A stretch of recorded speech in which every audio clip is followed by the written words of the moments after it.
आप जाके टेस्ट कराते हो, रिपोर्ट्स में हो सकता है वेरिकोसील डिटेक्ट हो। वेरिकोसील में कई चीज़ें होती हैं, जैसे कि ग्रेड्स लिखी हुई आएगी, आपके डायमीटर मेंशन होगा, तो आप हो सकता है ग्रेड्स को देख के घबरा जाएँ, परेशान हो जाएँ। नमस्कार दोस्तों, मैं हूं डॉक्टर उज्ज्वल, डॉक्टर हेल्थ से। आज हम बात करेंगे वेरिकोसील की ग्रेड्स के बारे में। अक्सर आपके टेस्टिकल्स में पेन हुआ है, डिस्कम्फर्ट हुआ है, तो आप किसी आसपास के लोकल डॉक्टर्स के पास जाते हैं, तो वो आपको यूएसजी स्क्रोटम यानी कि आपके स्क्रोटम का अल्ट्रासाउंड सजेस्ट करता है। आप जाके टेस्ट कराते हो, रिपोर्ट्स में हो सकता है वेरिकोसील डिटेक्ट हो। वेरिकोसील में कई चीज़ें होती हैं, जैसे कि ग्रेड्स लिखी हुई आएगी, आपके डायमीटर मेंशन होगा, तो आप हो सकता है ग्रेड्स को देख के घबरा जाएँ, परेशान हो जाएँ।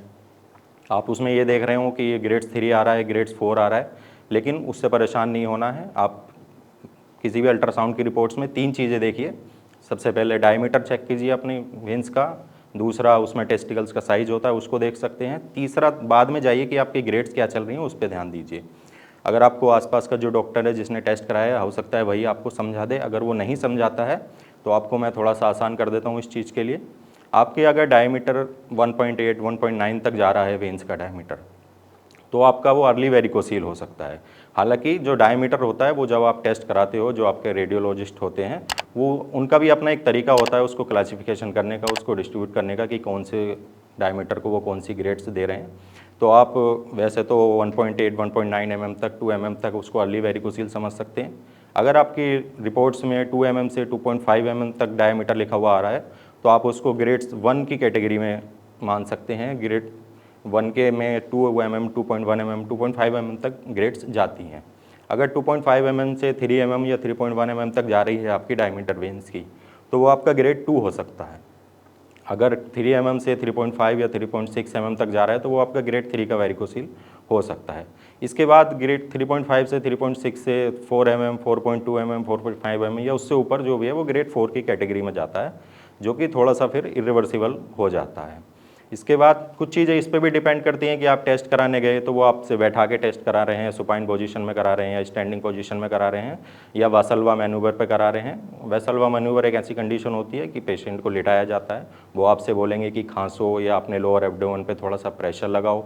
अगर आप प्रेशर लगाते हो तो नसें थोड़ी सी सूजती हैं टेस्टिकल्स की, वो स्कैनिंग में वही चीज़ कैच करते हैं, वही आपका डायमीटर लिखा हुआ आता है जो आप अपनी रिपोर्ट्स में देखते हो। अक्सर पेशेंट अपनी रिपोर्ट्स में देखते हैं कि उनका ग्रेड 3 ग्रेड 4 का वेरिकोसील आ रहा है, लेकिन वो अपने टेस्टिकल्स पे हाथ लगाते हैं तो उनको वहाँ पे ना ही नसों की सूजन ज़्यादा दिखती है, ना ही टेस्टिकल्स उनके इन्फ्लेम्ड दिखते हैं, तो वो कन्फ्यूज़ हो जाते हैं कि मेरा ग्रेड 4 वेरिकोसील कैसे आ रहा है। तो ये सारी चीज़ों के लिए जो स्कैनिंग होती है वो रिफ्लक्स को चेक करती है। जो आप किसी भी यूरोलॉजिस्ट को जाके मिलते हो या रेडियोलॉजिस्ट को जाके मिलते हो, वो रिफ्लक्स को कैच करते हैं कि वहाँ पे आपके वेंस में डायमीटर में रिफ्लक्स कितने आ रहे हैं। उसी चीज़ के आधार पे फिर वो ग्रेड्स बनती हैं। लेकिन अगर आपका वेरिकोसील ग्रेड 1 का है या 1.8 mm डायमीटर है, 2.2 mm का डायमीटर है, तो इस तरह के वेरिकोसील्स को आप डाइट चार्ट से या फिर किसी लाइफस्टाइल चेंजेस से इसको रिकवर कर सकते हो, इसको ठीक कर सकते हो। थोड़ा खाने में चेंजेस कीजिए, ज़्यादा पेट पे प्रेशर ना डालिए, रात का खाना थोड़ा सा लाइट रखना है, ठीक है, डाइजेशन अपना इंप्रूव कीजिए, लाइफस्टाइल में एक्सरसाइजेस कर सकते हैं। उसके अलावा अगर आपका इससे ज़्यादा है, जैसे 2.8 mm 3 mm के आसपास जा रहा है, तो आप किसी लोकल डॉक्टर से मिल सकते हैं। यहाँ पे आने के बाद आपका थोड़ा सा ये हो सकता है कि आपको पेन भी होना शुरू हो जाए। जब आपका ग्रेड 2 ग्रेड 3 पे जाता है तो टेस्टिस में डिस्कम्फर्ट होगा, टेस्टिस में नसों की सूजन भी दिख सकती है, तो वहाँ पर आप किसी यूरोलॉजिस्ट से या किसी भी डॉक्टर से संपर्क कर सकते हो। अगर आपको माइल्ड वेरिकोसील डिटेक्ट होता है तो आप परेशान न होइए। माइल्ड वेरिकोसील या अर्ली वेरिकोसील को आप घर बैठे भी ठीक कर सकते हैं, जिसके लिए कुछ लाइफस्टाइल चेंजेस रहेगा, कुछ डाइट चेंज रहेगा, जिसके लिए आपको अपना थोड़ा सा पेट हल्का रखना है, डाइजेशन इंप्रूव करना है। तो ये माइल्ड वेरिकोसील ग्रेड 1 वेरिकोसील घर बैठे ठीक आपका हो सकता है।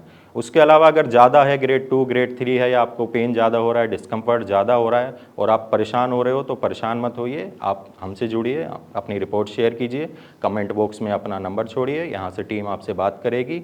और परेशान नहीं होना है रिपोर्ट्स को देख के कि ग्रेड 3 आ गया है, ग्रेड 4 आ गया है, नॉर्मल रहिए। इसके साथ साथ आप नीचे दिए गए नंबर से हमें संपर्क कर सकते हैं, अपनी रिपोर्ट साझा कर सकते हैं, अपनी समस्या का समाधान ले सकते हैं। यहाँ से डॉक्टर साहब से बात करेंगे, वो आपकी समस्या का पूर्ण समाधान देंगे। और मिलते हैं आपसे अगली वीडियो में, जो कोई दूसरा टॉपिक होगा वेरिकोसील से रिलेटेड। परेशान ना होइए। धन्यवाद।